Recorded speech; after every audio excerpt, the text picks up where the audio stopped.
Ang tao ay may puso, Jillian. At doon sa puso nagmumula ang pagmamahal. Doon din iniimbak ang galit. Kapag mapuno ng galit ang puso, nabubura ang pagmamahal. At ganun ang nangyari kay Odessa. Tiktak. Hindi pa rin niya ako mapatawad. Huwag mo lang silang isipin. Kalimutan mo na din sila, Odessa. Hindi ko kayang baliwalayin ang ginawa nila sa akin. Maghihiganti pa rin ako. Yun ang mission ko sa kanya, Tikitok. Ang turuan magmahal at saka magpatawad. Jingle bells, jingle all the way. Ayoko na may kumakanta sa bahay ko! Tikitok, bakit ganun? Bakit di ko napasaya si Ma'am Odessa sa aking pang-awit? Huwag kang mawawala ng pag-asa, Jillian.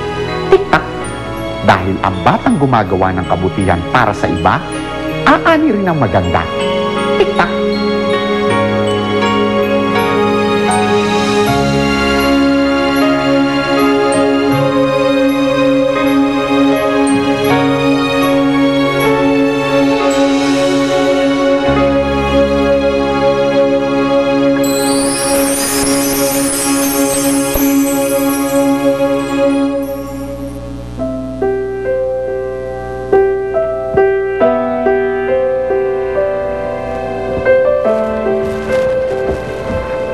Siya po ba ang itay nyo?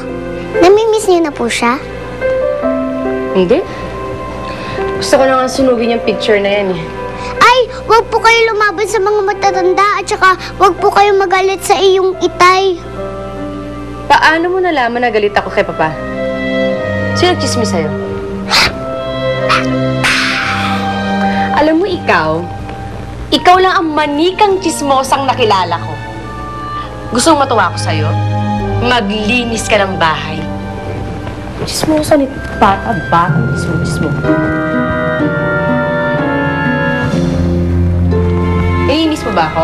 Hindi po. Bye-bye! Nakikita kita! Ay, hindi po, naglilinis lang po ako.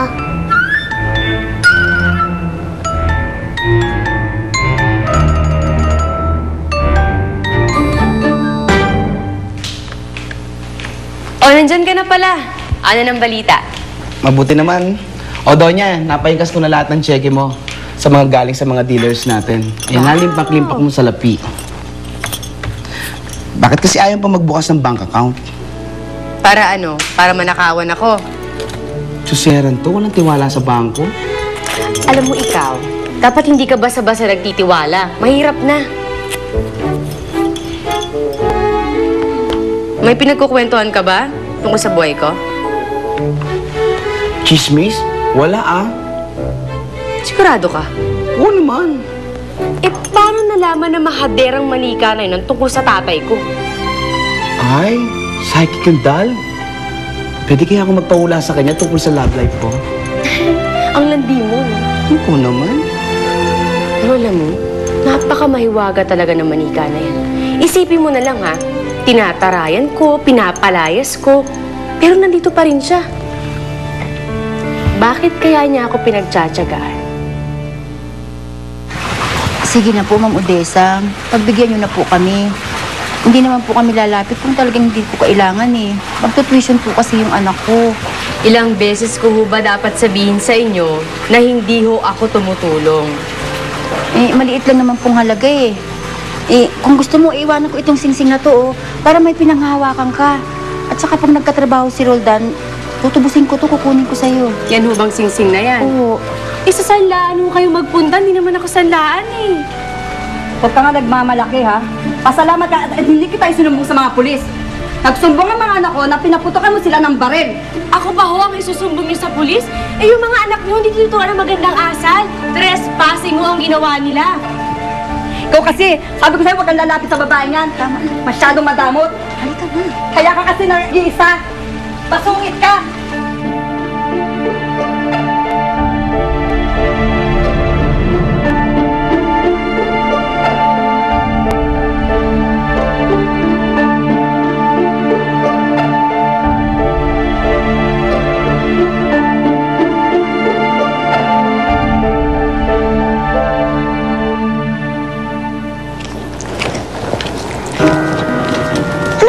ginagawa nyo?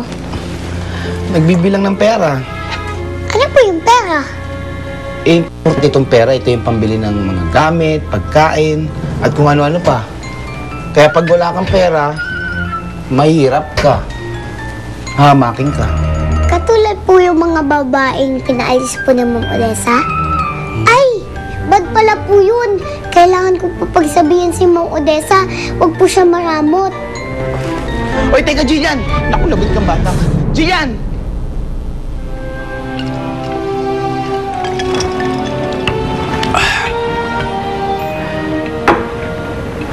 Salamat. O ikaw, bakit mo naman sinabihan si Odessa ng maramot?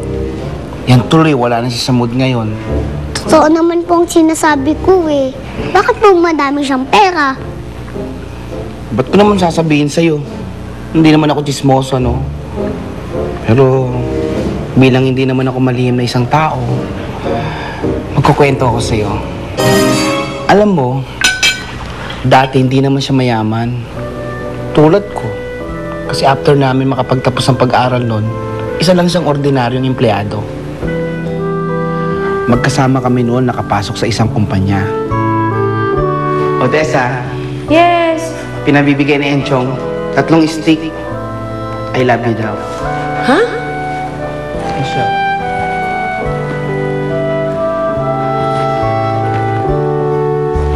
Sister, ba't tayong pang sagutin si Enchong? Para maka-move on naman tayo sa banana cue. Maging banana cake naman. Alam mo, wala naman akong panahon sa pag-ibig ngayon. Kailangan ko magtrabaho, tsaka ang dami ko pang gagawin, no? Alam mo na, kailangan ko to. Eh kung ganun, wag si Enchong ang sagutin mo. Sagutin mo yung matabang isda. Excuse me, Miss Odessa Fuentes, flowers po. Ha? Ay! Flowers? Ma'am, pasay na lang po. Ay, sige. Dito? Salamat po. Salamat. Uy, sister, sino nagbigay sa'yo niyan? Ang ganda naman. Kanino kaya galing to? Ang ganda? Nagustuhan mo ba? Sir,